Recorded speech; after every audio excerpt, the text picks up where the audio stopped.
Hoje, 22 de fevereiro de 2017, estamos recebendo aqui na Secal o nosso amigo Pedro Paulo, da FEAC, com o tema Justiça, Amor e Caridade. Boa noite. Como sempre, uma alegria muito grande estarmos juntos aqui no Secal, sair da nossa rotina de Juiz de Fora um pouquinho, pegar a estrada e chegar aqui para a gente conversar sobre Jesus, para a gente conversar um pouco sobre o Espiritismo e sobre todos esses ensinamentos muito oportunos que temos à nossa disposição para que a gente possa crescer, para que a gente possa aprimorar, para que a gente possa se engrandecer e nos tornarmos cada vez melhores. E nessa noite nós vamos fazer uma viagem no tempo. Uma viagem que fala muito das nossas necessidades e fala muito das nossas realidades, de modo que nós consigamos chegar ao final dessa viagem nos situando e encaixando quais são as nossas diretrizes para melhor aproveitar as nossas vidas. E a nossa história começa num tempo mais ou menos 1800 anos antes do Cristo. Naquele tempo, ali na região do Oriente Médio, onde hoje nós conhecemos como Oriente Médio, na região da Palestina, mais ou menos, um certo homem inscreve em uma pedra uma lei que posteriormente veio a ser conhecida como Lei de Talião. O povo naquele tempo tinha um conceito de justiça que era muito diferente daquilo que nós entendemos por justiça nos dias atuais. E esse conceito, aliás, é uma das questões mais buscadas pelo ser humano desde que nós nos entendemos por gente, como diz minha avó. Desde que o homem se entende por gente, nós estamos tentando encontrar um conceito exato sobre aquilo que é a justiça. E até hoje, digo para vocês que esse conceito ainda é muito abstrato. Quem me conhece sabe que eu sou da área do direito. Então nós passamos todo um curso de direito, toda uma prática do direito, toda uma vida de justiça, de lidar com o judiciário, com as leis, com aquilo que chamamos de justiça, e ainda assim, definir aquilo que é justo ainda é muito complicado. Por quê? Aquilo que é justo para mim, às vezes não é justo para você. E o conceito de justiça ele vai se tornando cada vez mais subjetivo, cada vez mais abstrato, cada vez mais individualizado, porque nós não conseguimos, muitas das vezes, encontrar um meio termo, aquilo que seja tão justo para mim e ao mesmo tempo tão justo para você. E sempre rola, sempre acontece uma disparidade. E a justiça ela é representada por uma balança. Já viram essa imagem? Uma balança que dá a ideia de proporcionalidade. O mesmo peso de um lado, o mesmo peso do outro lado. Mas isso nunca acontece. Sempre existe alguém que está em situação de vantagem. Enquanto alguém estiver em situação de vantagem e o outro estiver em situação de desvantagem, algo não está saindo de modo justo, não está equilibrado. E nós estamos buscando isso desde os primórdios. E lá naquele tempo, 1800 anos antes do Cristo, tinha-se por justiça o conceito de revidar aquilo que lhe era feito. Então, se por um acaso, tudo bem? Se por um acaso alguém chegasse e atentasse contra a minha família, eu passava a ter o direito, e esse direito ele era reconhecido pelo Estado, ele era reconhecido pelos governantes, de me voltar contra a família da pessoa que atentou contra mim e me vingar do jeito que eu quisesse. Ou seja, se alguém viesse contra a minha família e matasse a minha mãe, eu poderia ir até a família do meu ofensor, matar a mãe dele, o pai dele, o tio, a avó, o vô, o irmão, o filho, o neto e até ele mesmo. Eu tinha um direito reconhecido por lei, reconhecido pelo Estado, de me voltar, de me vingar contra o ofensor e fazer aquilo que eu bem entendesse. E aí, chega um homem e escreve um código chamado Código de Hammurabi. Já ouviram falar nesse nome? Código de Hammurabi. E no Código de Hammurabi, nós começamos a extrair as matrizes desta lei que ficou muito conhecida na história da humanidade. Olho por olho e dente por dente. Essa lei, a lei de Talião, começa a vigorar por volta de 1800 e 1700 a.C. e se torna um marco muito importante para a história da humanidade. E aí eu faço uma pergunta para vocês. Na opinião de vocês, lei de Talião, boa noite, lei de Talião é uma lei boa ou é uma lei ruim? Se eu chegar para vocês e disser assim, olha, como é que você chama? Carla, olho por olho, dente por dente. Aquilo que fizerem com você, você deve revidar, deve devolver. Na opinião de vocês, é uma lei boa ou uma lei ruim? Ruim? Por que é ruim? Porque ela incentiva o mal, não é isso? Ela incentiva a revidar o mal com o mal. Alguém acredita que essa lei seja boa? Ninguém? Eu acredito que ela seja boa. Eu acredito que ela seja boa. Se nós pararmos para analisar a lei de Talião, e um parênteses, que para mim foi uma surpresa muito grande, eu gosto de falar sobre isso. Quando eu estava começando a faculdade de Direito, e a gente estuda essa história da justiça ao longo do tempo, e a gente estuda a história da lei de Talião, porque ela foi um marco muito importante, eu acreditava que Talião era um homem. Eu acreditava que Talião era uma pessoa que tinha chegado e escrito uma lei. E porque essa pessoa escreveu a lei teve o nome daquela pessoa. Mas Talião não é uma pessoa. Talião é uma palavra aportuguesada de um conceito em latim chamado talius, que vem do grego chamado talió. E se nós traduzirmos o grego talió, temos um conceito de similitude, algo que indica semelhança, algo que indica proporcionalidade. O termo então seria lei de Talius ou lex talionis, que é uma lei de proporção. Então Talião não é um homem. Talio indica proporção.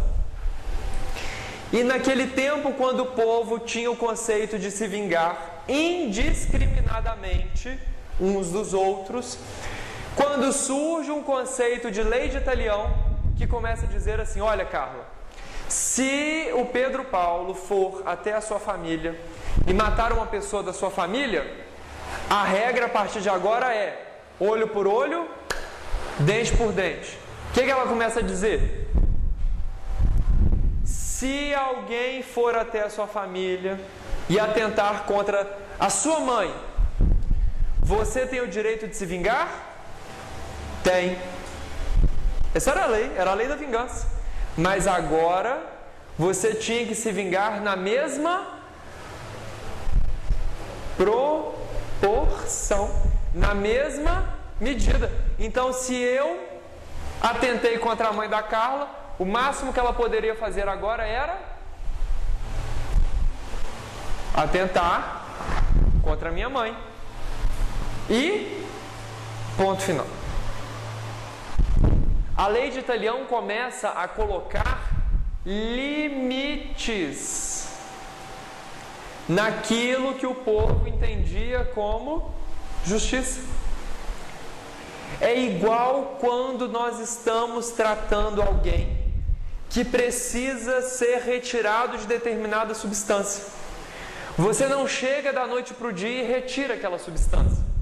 Você começa um processo paulatino, um processo gradativo, um processo lento de retirada da substância do organismo.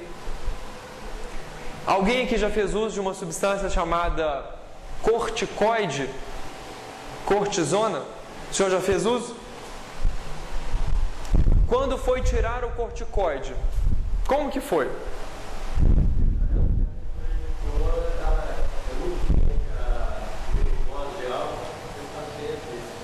E aí, como que foi a retirada do corticoide?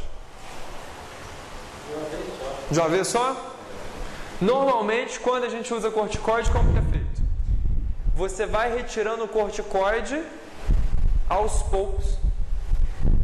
Nos termos médicos, isso chama desmame. Você vai fazendo o desmame da substância, o desmame do medicamento no corpo. Porque o seu corpo ele fica tão acostumado com aquela substância que é como se ele não funcionasse mais sem aquela substância.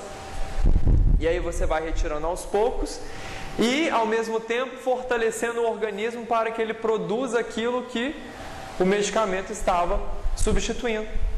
Ou então, quando, por exemplo, alguém decide parar de fumar. Alguém já acompanhou ou já passou pela experiência de parar de fumar? Eu tenho anos. O processo de retirada do fumo, retirada da substância do cigarro, do organismo, nem sempre é tão tranquilo. Tem casos de pessoas que conseguem virar e falar: a partir de hoje eu não fumo mais, e não fumo.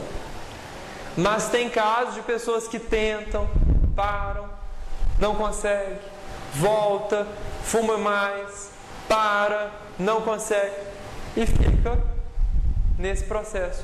Ou então retirada de alguma substância entorpecente. Alguém que é usuário de drogas, é um desafio fazer a limpeza da substância tóxica do organismo. É preciso retirar aos poucos. E o sentimento da vingança era, naquele tempo, uma substância tóxica que fazia parte do convívio social daquele povo. E os grandes arquitetos da humanidade começaram a perceber que era necessário retirar o conceito da vingança, mas sabia-se que não seria fácil retirar de uma vez só. Precisava que essa retirada fosse feita aos poucos. Então, como que a gente começa a fazer a retirada? Olha,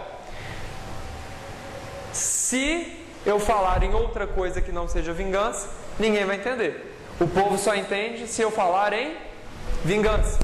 Então, nós vamos começar dizendo que a vingança pode acontecer, mas ela tem que ter limites. E aí vem a lei de Italião e fala: olho por olho e dente por dente. E ela começa a construir um grande avanço social para aquele tempo. Porque aquele povo começa a perceber que poderia se vingar, mas a vingança agora tinha proporção. Não podia mais ser indiscriminada da forma como acreditava-se. Esse conceito foi tão forte naquele tempo que essa foi uma das leis mais importantes para o povo hebreu, para o povo judeu. Tão importante foi que um homem chamado Moisés, o maior legislador do povo hebreu, escreve no livro de Gênesis, capítulo 4, versículo 24, a lei de Talião. Isso já estava no Código de Hammurabi, e aí Moisés extrai a lei do Código de Hammurabi e entrega no livro de Gênesis, no livro do Êxodo, no livro do Êxodo, capítulo 4, versículo 24, a lei: aquele que sofrer algum mal deve retribuí-lo olho por olho, dente por dente. E a partir dali, esta conceituação de algo que hoje nós chamamos no direito de justiça retributiva, retribuir na mesma proporção, começou a vigorar no povo hebreu. Muito bem, passaram-se 1800 anos, 1700 anos mais ou menos, e vem o Cristo e começa a apresentar que o Criador, que Deus, ele não era aquele Deus punitivo como se acreditava ao tempo de Moisés. Ele não era o Deus vingativo como se acreditava antes das suas explicações. E ele começa a apresentar que ninguém iria ao reino dos céus se não amasse, e amasse incondicionalmente. E o povo, quando começa a escutar os conceitos do Cristo acerca do amor, acerca daquilo que era necessário ajuntar para alcançar o reino dos céus, começa a ficar inquieto, porque faz o paralelo com a lei mosaica e começa a questionar Jesus. Ora, se é necessário amar para alcançar o reino dos céus, como que fica a lei de Talião? Porque a lei de Talião fala de amor? Não fala de amor. A lei de Talião fala de vingança. E vingança é algo que nos remete ao amor? Não. Nos remete ao ódio, ao rancor. São sentimentos completamente aversos ao amor. E um dia vão até o Cristo e perguntam: ora, Jesus, qual é, na sua concepção, o conceito de justiça? E aí o Cristo olha para esta criatura e devolve a pergunta: para você, o que é justiça? E esse homem, como bom judeu, como bom hebreu que ele era, disse na ponta da língua: ora, justiça só pode ser olho por olho e dente por dente. Você devolver para o outro aquilo que lhe foi feito na mesma medida. Se destruírem minha casa, eu posso destruir a casa do outro. Se me entregarem um camelo de presente, eu posso entregar um camelo de presente. E por aí vai. E aí Jesus olha para este homem e faz uma reflexão belíssima. Olha, pensa só. Qual é o maior mandamento da lei hebraica? Qual é o maior mandamento da lei mosaica? Se Jesus aparecesse aqui agora e perguntasse para vocês, valendo uma vaga na Colônia Regeneração ou na Colônia Nosso Lar, nós estamos mais ligados à Colônia Regeneração. Valendo uma vaga na Colônia Regeneração, qual é o maior mandamento da lei? Quem não souber a resposta, está com a passagem comprada para o umbral. Quem saberia responder? Olha, tá todo mundo se salvando aí, ó. Vou cancelar as passagens para o Umbral e vou fazer um contato com o seu Abel Gomes lá na Regeneração para a gente poder arrumar vaga para o povo inteiro, né? Amar ao Senhor teu Deus acima de todas as coisas. Amar ao Senhor teu Deus acima de tudo. E ao teu próximo como a ti mesmo. Olha que bonito. Parabéns. Parabéns. Amar ao Senhor teu Deus acima de todas as coisas. Esta é a maior lei para o povo hebreu. Dizem os amigos espirituais que neste conceito está resumida toda a lei. Amar a Deus acima de tudo e até o próximo como a ti mesmo. Pura e simplesmente isso. Este homem responde a Jesus: olha, Jesus, a lei maior é amar a Deus acima de todas as coisas. E aí Jesus olha nos olhos dele e leva ele a fazer uma reflexão belíssima. Pensa bem. Amar a Deus acima de tudo significa respeitá-lo incondicionalmente, assim como respeitar tudo aquilo que Ele cria e faz. Porque pensa só, se você ofende algo que Deus cria, algo que Deus faz, naturalmente você estará desagradando a Deus, você estará desrespeitando algo que Deus tenha colocado as mãos. Pensa na nossa vida, no nosso cotidiano. Quem tem filho aí? Levanta a mão, deixa eu ver. Grande maioria. Chega alguém para você e diz assim: olha, seu filho é um crápula. Seu filho, não sei como é que você aguenta ter essa criatura de filho. E começa a falar mal do filho para a mãe. Como que a mãe fica? Como que o pai fica? Fica agradado? Começa a escutar um terceiro falando mal do filho. Pode até ser verdade o que a criatura está falando. Pode até ser a mais pura verdade aquilo que estão dizendo sobre seu filho. Mas como que fica o coração da mãe quando escuta isso?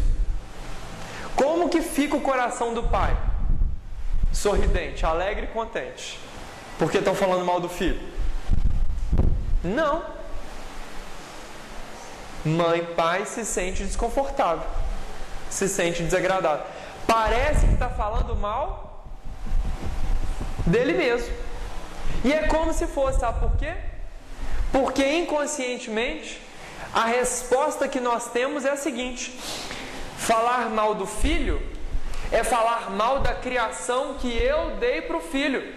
Então, se está falando mal da criação que eu dei para o filho, também está falando mal de mim. E aí, pai e mãe sentem as dores de quando se fala mal de um filho. Olha essa reflexão. E aí Jesus leva esse homem a pensar: se você ofende uma criação de Deus, automaticamente você está deixando Deus desagradado, porque Deus é Pai, não é? Deus é o Pai de todos nós.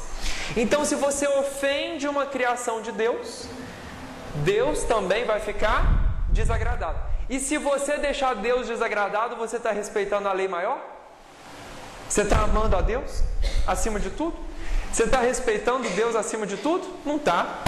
Então não pode ser a vingança a lei da justiça. Porque se a lei da justiça fala de vingança, se a lei da justiça fala de revide, igual acreditava-se, não estaria havendo respeito ao Criador. Olha que reflexão. E aí esse homem vira para Jesus e pergunta: então, Senhor, O que é justiça? A justiça é o respeito à lei maior. Ame a Deus acima de tudo e ame ao teu próximo, que aí sim está resumida a lei da justiça. Se você amar a Deus acima de tudo e amar ao teu próximo, você estará sendo justo, incondicionalmente justo. O Cristo deixa essa mensagem para nós, mostrando que somente haverá justiça se houver amor. Não tem como dissociar a lei da justiça da lei do amor. Somente seremos justos se nós amarmos. E assim conseguiremos entender o que é justiça. Mas o Cristo deixa para nós esse conceito de justiça e amor, e passam-se muitos anos e aqui nós estamos. E ainda nós não sabemos amar da forma como Cristo dizia o que era amor. E dentro dessa inquietação, vem Kardec, em 1857, 18 de abril de 1857, e lança o Livro dos Espíritos perguntando aos amigos espirituais: qual é o mecanismo para exercitarmos o amor? Porque somente alcançaremos um mundo justo, somente alcançaremos a justiça se nós amarmos. Mas nós não conseguimos amar do jeito que o Cristo dizia. Então Kardec pergunta aos amigos espirituais: qual o mecanismo para exercitarmos o amor? E aí, os amigos espirituais entregam para nós que fora da caridade não há nenhum tipo de salvação. Somente exercitaremos o amor se nós vivenciarmos, se nós praticarmos no nosso cotidiano, no nosso dia a dia, algo que chamamos de caridade. E aí eu pergunto para vocês, valendo outra vaga na Colônia Regeneração: o que é caridade? Como que nós fazemos para vivenciar, para exercitar essa caridade? Quem arrisca? O que é caridade? Quem falou? Bip? Guarda o bip. Segura o bip. Caridade. Só há justiça se tiver amor. E a gente só consegue exercitar o amor se tiver a caridade. Muito bem. Caridade é a ferramenta para praticarmos e vivenciarmos o amor. Mas o que é caridade? E aí, Kardec fica desse jeito como vocês ficaram. O que é caridade? E ele pergunta aos amigos espirituais: que podemos definir por caridade? E os amigos espirituais respondem o que o nosso amigo respondeu ali, ó. Podemos entender por caridade bip.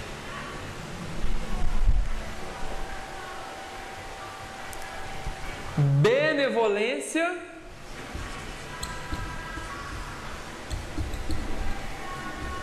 para com todos. Indulgência para com as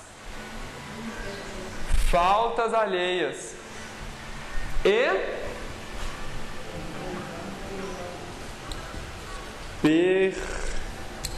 perdão das ofensas. Caridade podemos definir por BIP: benevolência para com todos, indulgência para com as faltas alheias e perdão das ofensas. Somente a justiça se nós amarmos. Somente conseguimos amar se praticarmos a caridade. Somente seremos caridosos se formos bons com todos, indulgentes com as faltas do próximo, e se nós perdoarmos todas as ofensas. E aí os amigos espirituais entregam para nós esse pacote de ferramentas que nos conduz, que nos leva à vida de um mundo mais justo, à vida de uma sociedade mais igual. E precisamos compreender um pouco melhor esses três conceitos para até mesmo a gente poder colocar eles em prática. E aí a gente começa a pensar: o que é sermos bons? O que é sermos bons para com todos? Como que é ser bom? Já pararam para pensar nisso? A gente às vezes cresce, vive o nosso cotidiano e sempre com esta cobrança ou com esse incentivo de sermos bons, bons para com todos. O que é sermos bons?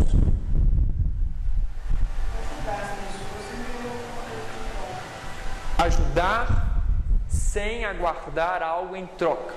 Isso é ser bom? É ser bom. Isso é ser bom.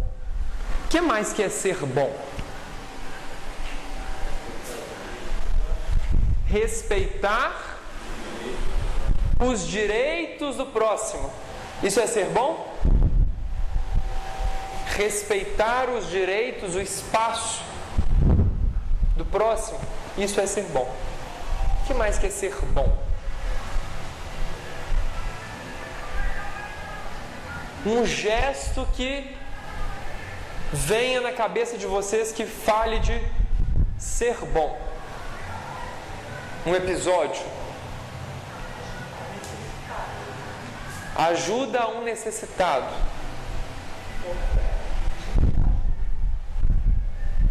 Entregar uma roupa de frio no inverno para alguém que não tem roupa. É ser bom? É ser bom. Ajudar um colega no trabalho que esteja passando por dificuldades. É bom? É ser bom.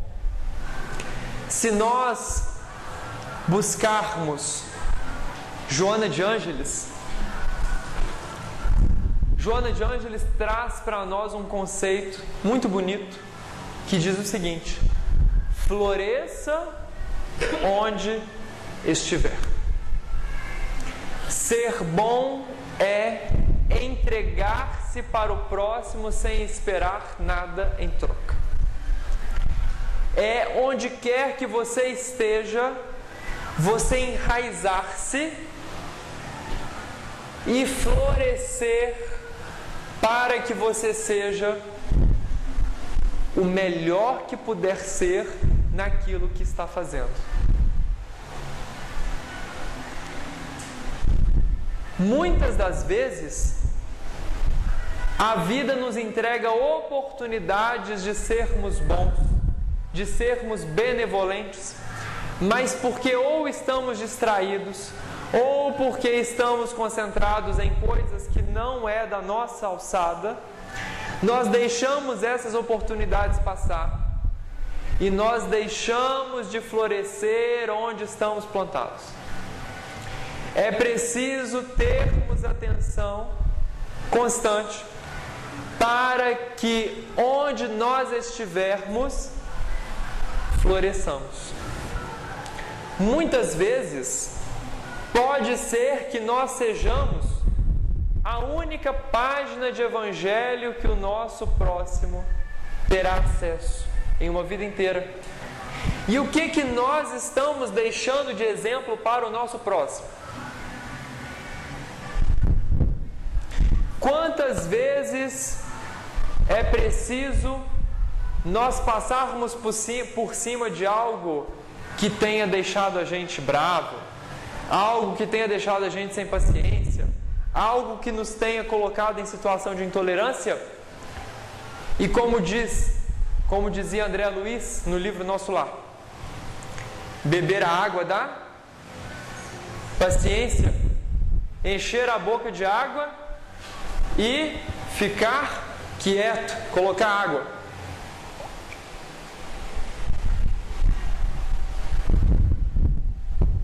Fazer silêncio. Às vezes é melhor a gente encher a boca de água, ficar quieto, fazer silêncio, do que retrucar, do que responder a alguma acusação. Tudo isso é ser bom. É fundamentalmente florescer, entregar aquilo que há de melhor em você em todas as ocasiões. E sermos indulgentes. O que é ser indulgente? Essa palavra é mais difícil. Essa palavra é mais complexa. Tolerante? Mais do que tolerante. Mais do que tolerante. O que é ser indulgente? Aceitar a diferença? Mais do que aceitar a diferença, respeitar. Para ser indulgente, você precisa aceitar a diferença, precisa ser tolerante. Mais do que isso. Indulgência. Colocar-se no lugar do outro. Isso é ser indulgente. Olhar as coisas, olhar a vida, olhar as realidades com as lentes do outro, com a perspectiva do outro. Porque se nós fizermos isso, tudo passa a ter uma conotação, passa a ter um significado completamente diferente. Sabe por quê? Imagina só, essa criatura aqui conta comigo quase todo domingo lá na AMA, fazendo reunião. E aí, um belo domingo, esta coisa passa por mim e não me cumprimenta. Olha para mim, torce o nariz. Aí eu olho para ela e falo: nossa, que metida. Não é assim? Nossa, que pessoa ingrata. Nem parece que a gente se cumprimenta tantas vezes. Nem parece que faz aquele bolinho de chuva maravilhoso. Já comi o bolinho de chuva dela. Faço propaganda porque é muito gostoso. Nem parece que é aquela alma boa que a gente encontra sempre. Mas e aí? Se nós praticarmos a indulgência e colocarmos-nos no lugar do outro, passamos a enxergar a realidade com a perspectiva dela. E aí eu vou observar que pode ser que ela esteja passando por uma situação muito complicada, muito conflituosa. E aí a gente, se colocando no lugar do outro, vai fazer a seguinte reflexão: imagina se fosse eu passando por aquilo que ela está passando. Eu faria até mesmo coisa pior. Pode ser que eu não tivesse estrutura para vivenciar aquela situação com a mesma dignidade que ela está vivenciando.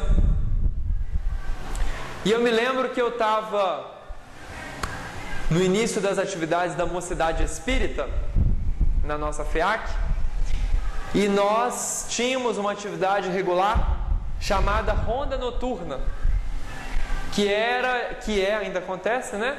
A distribuição de lanches e cobertores, roupas para moradores de rua em Juiz de Fora. Então nós fazíamos a atividade da Mocidade Espírita na sexta-feira, de 8 da noite às 9 horas da noite. Nós saíamos da mocidade, íamos para a cozinha, preparávamos no inverno leite quente com Nescau e cremogema para ficar cremosinho. Preparávamos um lanche gostoso, separávamos as roupas que já haviam sido selecionadas, consertadas, arrumadas, lavadas. As roupas são entregues cheirosas. E quando dava 10 para as 10 da noite, nós separávamos a turma, juntávamos a turma, melhor, separávamos as rotas que fazíamos pela cidade, distribuíamos os materiais para cada uma das equipes, fazíamos a nossa prece. 10 horas da noite nós saímos. Uma turma ia a pé, outras duas turmas iam de carro, em comboio. Trafegávamos por toda a cidade de Juiz de Fora. Meia-noite nós nos encontrávamos, fazíamos a nossa avaliação, fazíamos a nossa conversa final lá no centro da cidade e fazíamos a nossa prece de encerramento. E depois todo mundo era levado de carona para casa.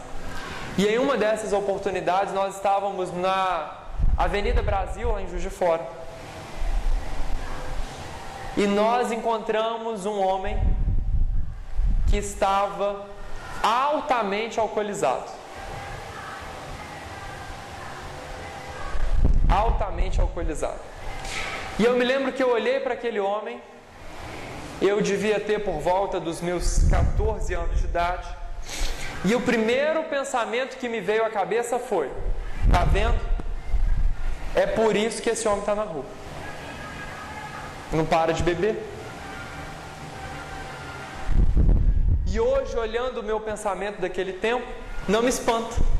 Porque esse é o pensamento frequente que existe sobre o morador de rua. Aquele que bebe, que não trabalha e que está escolhendo viver a vida que vive. E eu fiquei com aquilo para mim, que o homem estava na rua porque ele era um bêbado, ele era um alcoólatra.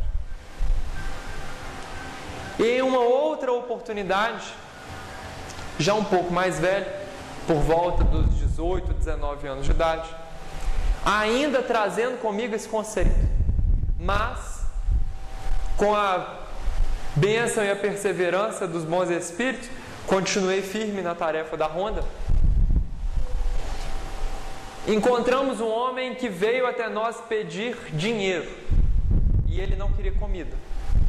E na conversa fraterna que a gente tinha com os moradores de rua, eu perguntei a ele qual era a finalidade do dinheiro.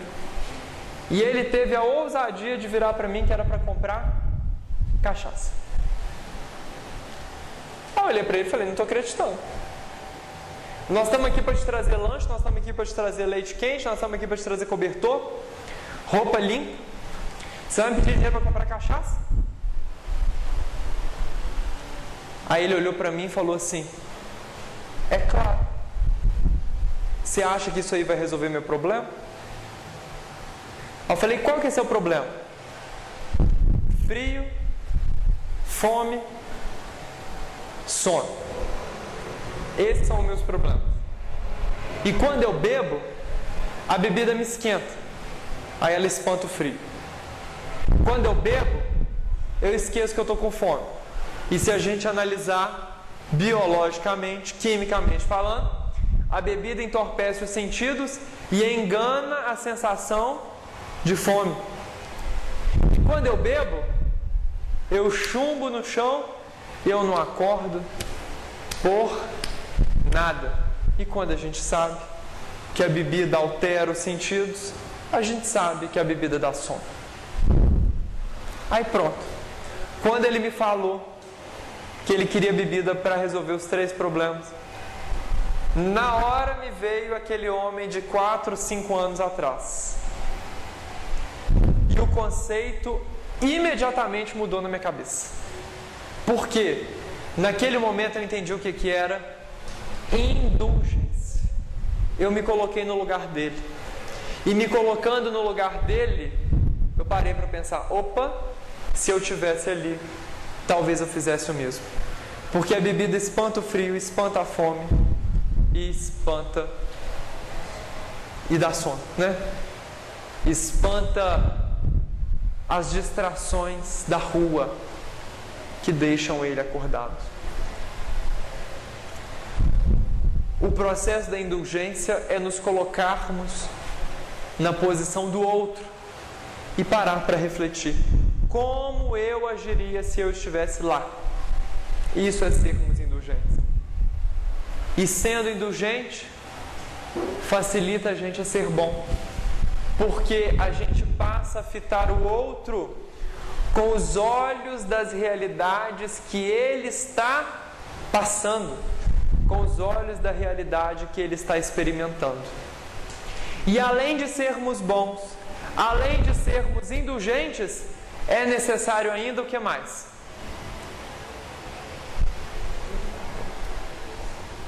Perdoarmos. Mas o perdão precisa acontecer de 2 formas. Perdoar o próximo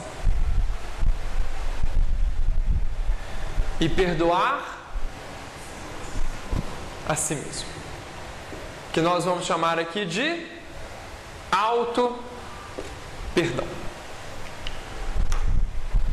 Perdoar precisa acontecer em 2 campos, porque o perdão é o exercício de trabalhar os inconvenientes que passamos, tanto em ações do outro para conosco, quanto em ações de nós para conosco mesmos.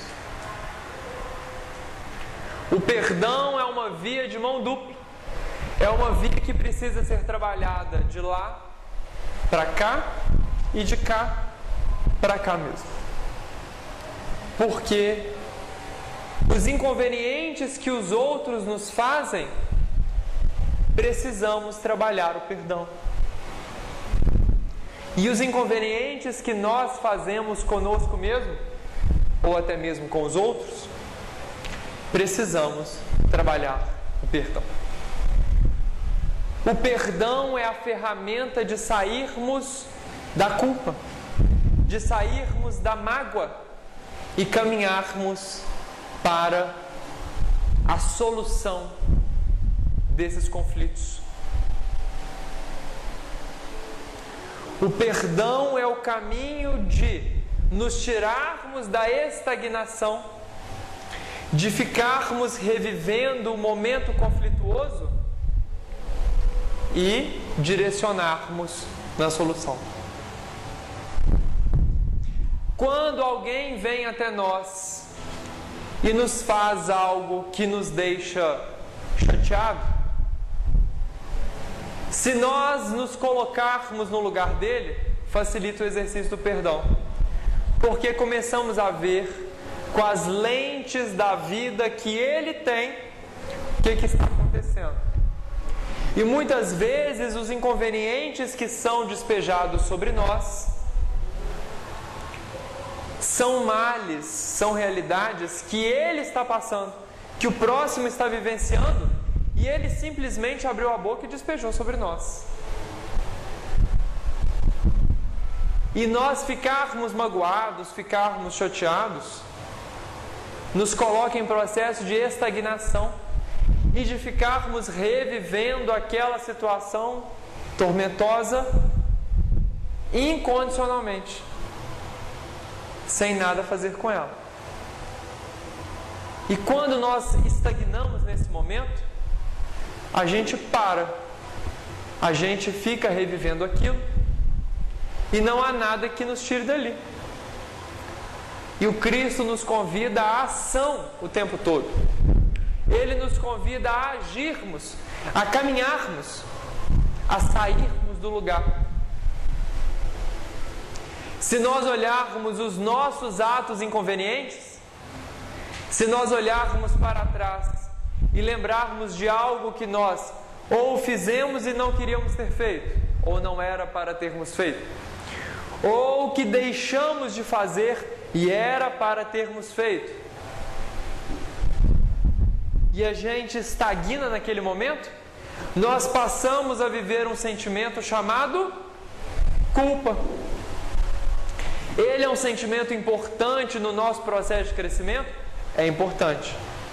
Mas ele é importante muito mais do que ser vivido, ser superado. Porque a culpa é força autodestrutiva. E ela é, segundo Joana de Ângeles, como se fosse uma granada em processo de explosão.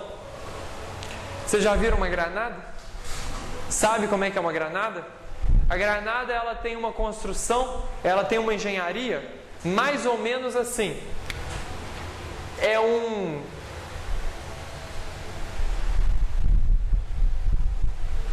objeto ovalado, que ele é fracionado, ele é dividido em vários quadradinhos, em vários fragmentos.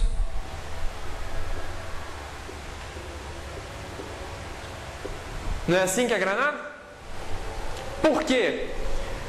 Quando essa granada explode, cada fragmento desse vai para uma direção. E a granada, ela destrói em 3 campos de ação. Primeiro, pelo som. Assim que ela explode, existe uma onda sonora violenta, agressiva, que machuca. Vocês já viram um som alto quando bate na janela, como é que o vidro fica? Tum, tum, tum, tum, vibrando? Já viram como é que o ouvido sente incomodado quando vem um estampido alto? Já viram? A onda sonora agride, ela fere. Então, quando a granada explode, ela libera uma onda sonora que fere. Além disso, ela também queima, ela tem fogo, tem fragmentos quentes que queimam. E além disso, ainda tem as casquinhas, os fragmentos dela, que quando encostam em algo, geram um impacto que destrói. E Joana de Ângeles fala para nós que a culpa, ela é como se fosse uma granada. É como se fôssemos nós uma granada. Porque nós nos implodimos e ao mesmo tempo que nós nos implodimos, nós liberamos essa onda venenosa no ambiente ao nosso redor. E aí, se eu vivo em sentimento de culpa, eu posso alcançar a Carla. Eu posso alcançar o Newton. Eu posso alcançar a Heloísa. Porque a culpa, ela tem esse potencial de contaminar o ambiente ao redor. Ah, mas então quer dizer que se eu encontrar alguém que esteja vivendo um processo de culpa, eu vou me contaminar? Não. Porque em se tratando de culpa, nós só nos contaminamos se nós estivermos em sintonia. Se nós entrarmos na mesma vibração, se nós começarmos a conversar a mesma língua. Se eu entrar no clima da culpa do outro, eu começo a ficar ferido. Agora, se eu não quiser entrar na sintonia do outro, pode ficar tranquilo, que essa culpa não me atinge. É como se fosse uma estação de rádio. Se eu estou numa estação de rádio e eu não estou gostando da música que eu estou ouvindo, do programa que eu estou ouvindo, e eu quero continuar ouvindo a rádio, o que eu faço? Eu vou lá e mudo a estação da rádio para entrar em outra frequência, para entrar em outra sintonia. Não é assim? É assim que acontece.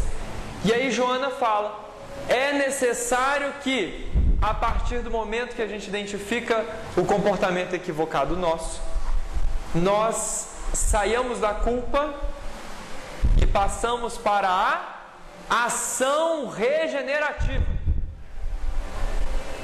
É a ação que vai reparar o comportamento inconveniente. E aí Emmanuel nos diz: não dá para a gente voltar no tempo, não dá para a gente voltar no passado para refazer aquilo que foi feito de forma inconveniente. Mas dá para eu começar agora a construir a história do meu futuro, a construir um novo final. Não dá para eu voltar no tempo para fazer um novo começo, mas eu posso começar agora a construir um novo final. Então, se nós nos equivocamos, olha para aquele momento inconveniente do passado, olha para aquele momento inconveniente em que nós nos equivocamos e enxerga aquele momento com as lentes de quem nós éramos naquele tempo. Porque o Pedro Paulo de agora, 9 horas da noite, 9 não, Pedro Paulo de agora, 8 horas e 59 minutos, não é o mesmo Pedro Paulo de 8 horas da noite. Quando nós começamos a conversa da noite, eu era uma pessoa. Passaram-se 59 minutos, eu já sou outra pessoa. Porque a cada segundo nós nos renovamos, nós crescemos, nós nos modificamos. E certamente o Pedro Paulo de 14 anos de idade era um Pedro Paulo que olhava para o morador de rua e dizia: olha lá, é morador de rua porque bebe. Mas o tempo passou e hoje eu olho para o morador de rua e penso diferente. A vida me mostrou com outros ensinamentos a enxergar o morador de rua com outras lentes, com outros conceitos. Ah, mas então quer dizer que eu vou estagnar na culpa do Pedro Paulo de 14 anos de idade? Era 14 anos de idade. Era a forma que eu tinha de enxergar. O que não dá é hoje, passados 12 anos, estou com 26, olhar para o morador de rua depois de toda essa jornada que nós já temos e pensar dessa forma. Já temos outras bagagens para nos trazer esses conceitos. Ah, Pedro Paulo, outro dia, fazendo atendimento fraterno na nossa FEAC, um senhor de mais ou menos 70 anos de idade me veio trazendo uma mágoa profunda de uma escolha que ele havia feito com 17 anos de idade. Até hoje, com quase 70 anos de idade, mais ou menos 70 anos de idade, aquela escolha dos 17 estava atormentando. Já tinham se passado mais de 50 anos e aquilo ainda estava atormentando. E nós conversamos com ele. Você só tinha 17 anos de idade naquele tempo. Se fosse hoje, você faria isso? Não, hoje não. Por quê? Porque depois eu aprendi que não era assim que a gente devia fazer. Falei, pois é, você aprendeu isso depois. Dá para você cobrar, olhar a sua vida hoje, a sua vida de 17 anos com os olhos da sua vida de hoje? Não dá. Porque quando a gente tinha 17 anos, era tudo muito diferente. A cabeça era outra. O tempo era outro. Então, é preciso fazermos esse exercício. E fazendo essa jornada, a gente vai ver que só encontraremos justiça se nós fizermos o caminho ao contrário. Só encontraremos justiça se nós começarmos em nós mesmos, exercitando o auto-perdão. Quer um mundo mais justo? Eu acredito que todos nós queremos. Quer um mundo em que nós podemos, isso é muito dito hoje em dia, né? Um mundo em que as nossas crianças possam crescer com tranquilidade, com segurança, com paz, com justiça, não é assim? Quer que o mundo seja mais justo? A responsabilidade é sua, é minha também, é nossa. Então, meus amigos, comecem a fazer a autoanálise para se perdoarem dos gestos inconvenientes, dos comportamentos inconvenientes, das escolhas equivocadas, porque às vezes aquela escolha naquele tempo era o melhor que você tinha para oferecer. Talvez não é o melhor que você tem para oferecer hoje, mas naquele tempo era. Então, faça a sua autoanálise e perdoe-se.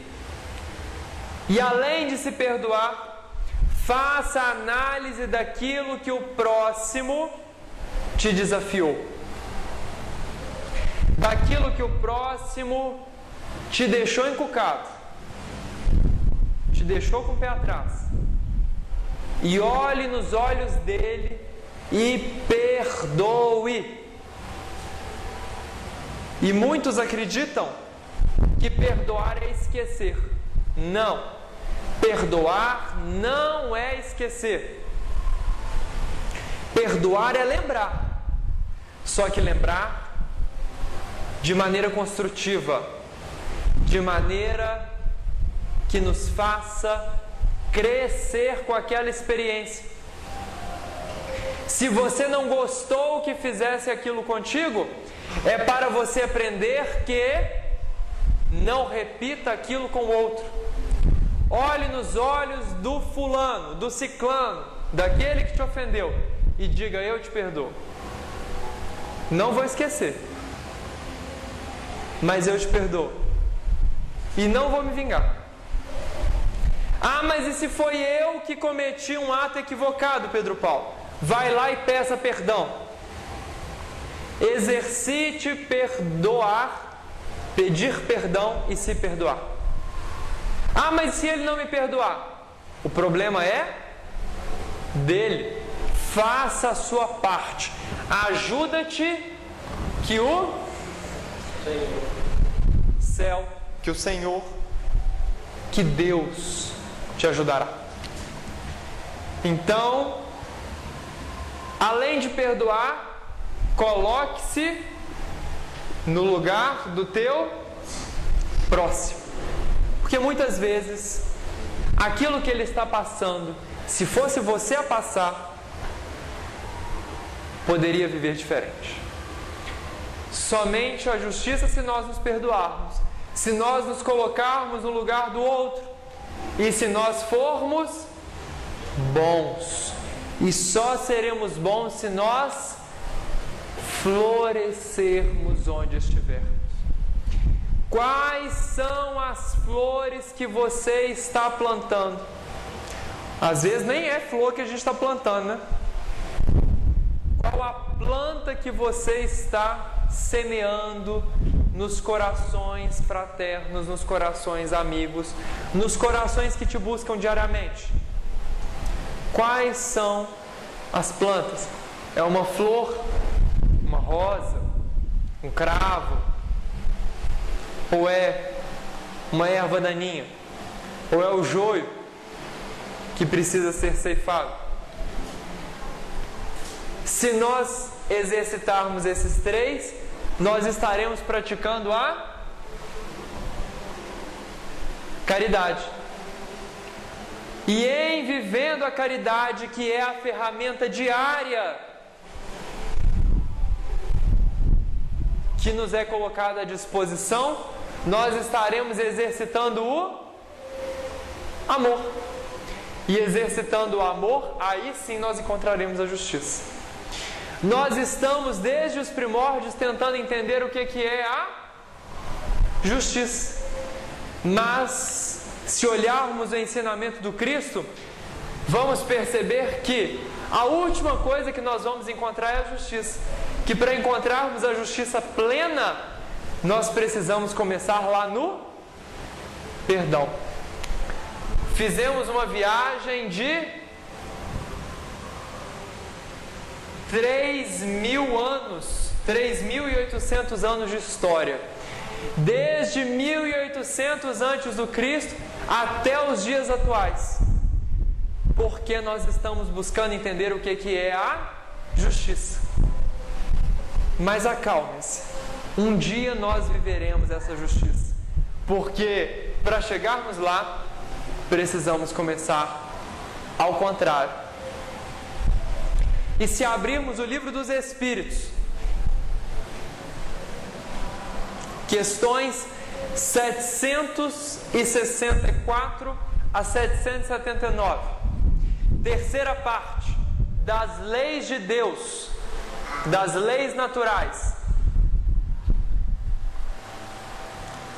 lei de justiça, de amor e de caridade. Os amigos espirituais nos mostram, lá no livro dos Espíritos, que não há justiça sem amor, não há amor sem caridade. Façamos a nossa parte. Comecemos a exercitar o caminho invertido, para que nós, um dia, aí sim, encontremos o mundo justo que nós tanto buscamos desde os primórdios da nossa existência. Que essas reflexões inquietem os corações de vocês, inquietem as mentes de vocês, para que, por meio de todas essas dúvidas, possamos movimentar o mundo ao nosso redor. Não são as respostas que nos fazem crescer, mas sim as dúvidas que movimentam o mundo. Sejamos questionadores conosco mesmo. Sejamos questionadores com a vida. Sejamos questionadores com tudo isso, para que, junto do Cristo, construamos as respostas que nos levam ao mundo de regeneração. E a mensagem que deixamos para encerrar é: comece a semear. Comece a florescer onde estiver plantado. Entregue o seu melhor, que o mundo, em retribuição, em sintonia, em afinidade, vai lhe entregar na mesma medida aquilo que você entrega para a vida. Isso é aquilo que Emmanuel nos diz no livro Pensamento e Vida. O teu pensamento, a tua ação, o teu gesto cria o mundo que existe ao seu redor. Muito boa noite a todos. Jesus nos acompanhe em todas as nossas reflexões. Muito obrigado.